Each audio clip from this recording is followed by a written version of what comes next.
हजारो प्रॉब्लेम्स असतील तरी ते प्रॉब्लेम्स येताना सोबत सोल्युशन्स घेऊन येत असतात, पण आपण सोल्युशन्स बघत नाही.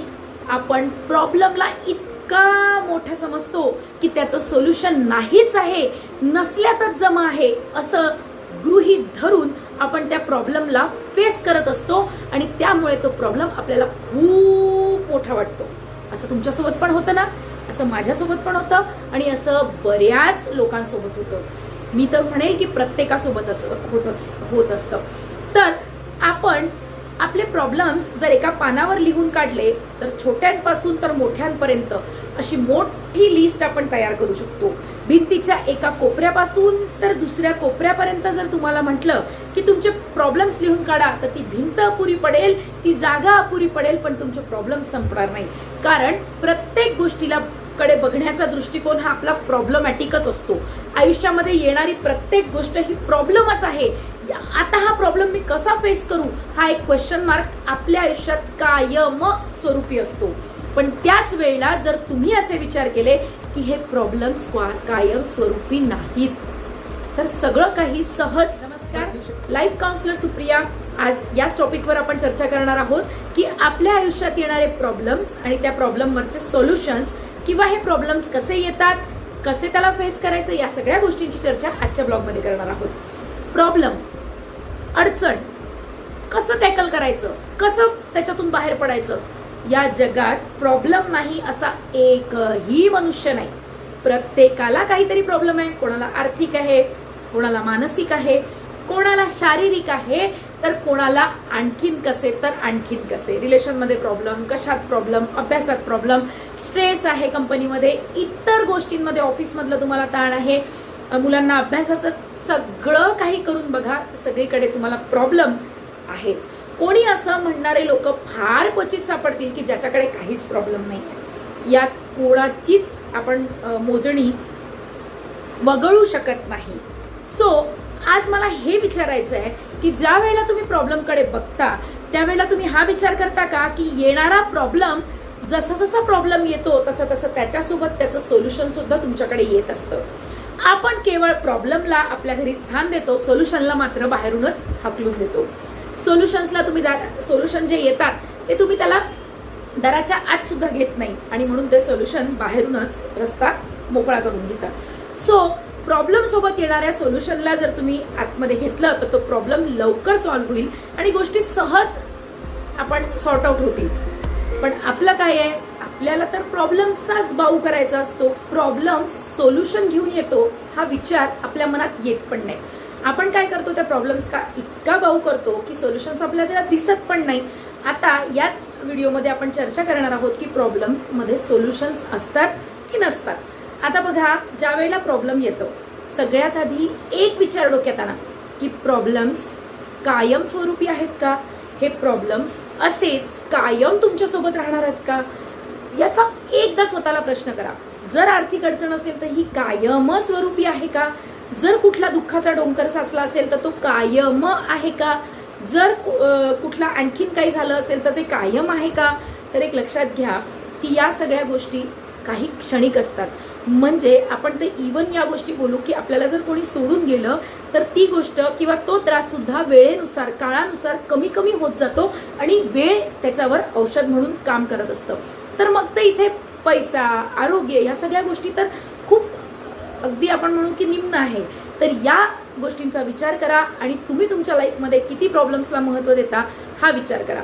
म्हणून त्या प्रॉब्लेम्सला विचार तुमच्याच्याने जेवढं होतं, तुमचे एफर्ट्स जितके लागतात तितके तुम्ही प्रयत्न करा. मी तो प्रॉब्लेम उडवून लावणार आहे, मी प्रयत्न करणार आहे, मी माझं 100% देणार आहे, बाकी देव जाणे. ज्या वेळेला तुम्ही अशी जीवतोड मेहनत करता ना, ज्या वेळेला कासावीस होऊन तुम्ही एकदम तुटून पडता ना त्या प्रॉब्लेमवर, तर तो प्रॉब्लेम सुद्धा सहज असा पळून जातो. त्यामुळे इतकं त्या प्रॉब्लेमला हतबल करा की तो तुमच्या इथे राहणार नाही. कुठलाही प्रॉब्लेम असू द्या, स्वतःमध्ये इतकी पॉझिटिव्हिटी भरा की असा प्रॉब्लेम तुमच्या एवढ्या मोठ्या आपण म्हणतो ना की एवढ्या मोठ्या चांगल्या लाईफ समोर हा एवढासा प्रॉब्लेम काही काम करत नाही, त्याला गुंडाळून फेकून द्या. इतकी ताकद ठेवा ना की त्या प्रॉब्लेममध्ये रडत बसत नका. प्लीज, आयुष्य एकदा मिळालंय, खूप सुंदर आयुष्य आहे. आपण आजकालच्या मुलांना बघतो की एक मुलगी सोडून गेली, गर्लफ्रेंड होती, आम्ही रिलेशनमध्ये होतो आणि नंतर तिने मला सोडून चालली गेली, ती दुसऱ्यासोबत गेली. अरे जी दुसऱ्यासोबत गेली ती तुमची होतीच नाही.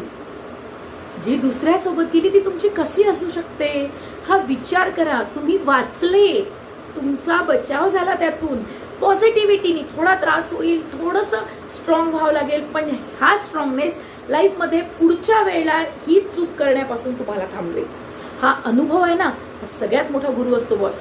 हे अनुभव तुमच्यापाशी जितकी अनुभवाची शिदोरी तुमची पक्की, तितकं हेल्दी आयुष्य पुढचं राहील. त्यामुळे ही शिदोरी तुम्हाला पोटात जाणं खूप गरजेचं आहे. आणि ती तुमची मी किंवा माझी तुम्ही नाही घेऊ शकत, ती ज्याची त्याची त्यांनीच घ्यायची आहे.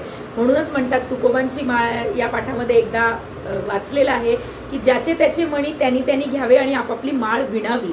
म्हणजेच प्रत्येकाने त्याच्या माळीचा मणी मोजायचा आहे, तो ओवायचा आहे, स्वतःची माळ करून गळ्यात घालायची आहे. कारण हे सगळं अनुभवाच्या जोरावर होत असतं.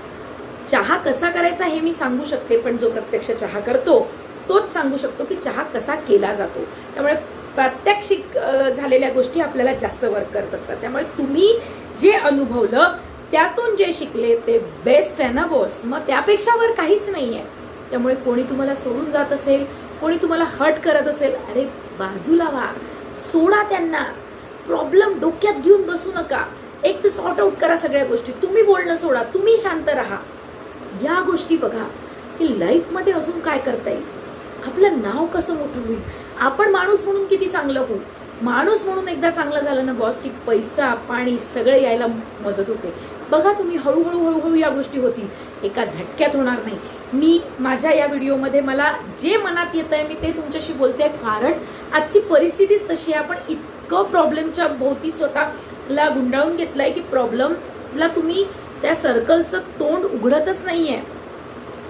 प्रॉब्लेमला बाहेर जाऊ द्यायला तुम्हीच गोल गोल गोल गोल गोल गोल गोल गोल गोल गोल त्याच्या भोवती फिरताय, म्हणून त्याला जागा देतच नाहीये. तुम्ही त्याच्या पुढे येता आणि त्याला जाऊ देत नाही. त्यामुळे थोडंसं बाजूला व्हा आणि प्रॉब्लेमला आउट करा.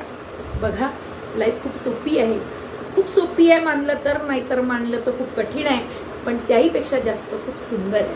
अशा सुंदर आयुष्यामध्ये अशा प्रॉब्लेम्सच्या मागे रडत बसू नका. एक एक दोन करत हळूहळू प्रॉब्लेम्स. कोणाकडे जर प्रॉब्लेम्सचा असा डोंगर साचला असेल ना, त्यांनी पहिले छोटा प्रॉब्लेम सॉल्व्ह करा, मग त्याच्यापेक्षा छोटा, मग त्याच्यापेक्षा छोटा, मग त्याच्यापेक्षा छोटा, असं करत करत तुम्ही प्रॉब्लेम सॉल्व्ह करू शकता. कर्ज जगातला सगळ्यात मोठा प्रॉब्लेम कर्ज. आज असा कोण आहे ज्याच्याकडे काही लोन नाही आहे किंवा ज्याच्यावर कर्ज नाही आहे. तर जर तुमच्यावर कर्ज असतील तर इन्कम सोर्स वाढवा. थोडासा त्रास होईल, मेहनत जास्त करावं लागेल, थोडेसे खर्च कमी करावे लागेल. मी तर म्हणते खर्च कमी करण्यापेक्षा इन्कम सोर्स इतका वाढवा ना की ते खर्च तुम्ही झेपू शकले पाहिजे. तुम्हाला जे हवं, तुमच्या मुलांना जे हवं, तुमच्या नवऱ्याला जे हवं, तुमच्या बायकोला जे हवं, तुमच्या आई बाबांना जे हवं ते सगळं तुम्ही इझिली देऊ शकले पाहिजे. यापेक्षा मोठं सुख कुठलं नाहीये. बघा करून दिवस रात्र मेहनत करा, दिवस रात्र मेहनत करा आणि हा प्रॉब्लेम पण सॉल्व्ह करा. अभ्यासाचा प्रॉब्लेम स्टुडंट्सला खूप असतो. दिवस रात्र मेहनत करा, आज लिहून बघा, उद्या लिहून बघा, हात दुखू द्या, हात तुटेपर्यंत दुखू द्या आणि बघा मेहनत करून तुटेपर्यंत. जस्ट म्हणायचं म्हणून म्हटले, पण तुटेपर्यंत म्हणजे इतका दुखू द्या, पण तुम्ही प्रॅक्टिस करा. जर समोरच्याला 2 वेळा वाचल्यावर लक्षात राहत असेल तर तुम्ही 25 वेळा वाचा. म्हणजे तुम्ही कितीतरी पटीने जास्त प्रॅक्टिस करा. मी केली आहे, तुम्ही करा. जे अचीव्ह करायचं आहे ते डोळ्यासमोर रोज बघा. मी ते करते आहे, मला ते करायचं आहे. खूप प्रॉब्लेम्स येणार आहे, असे येतील असे जातील, असे येतील असे जातील. बघा करून बघा. प्रॉब्लेम्स येताना सोल्युशन घेऊन येतो आणि त्या सोल्युशनला शोधणं हे आपलं काम आहे.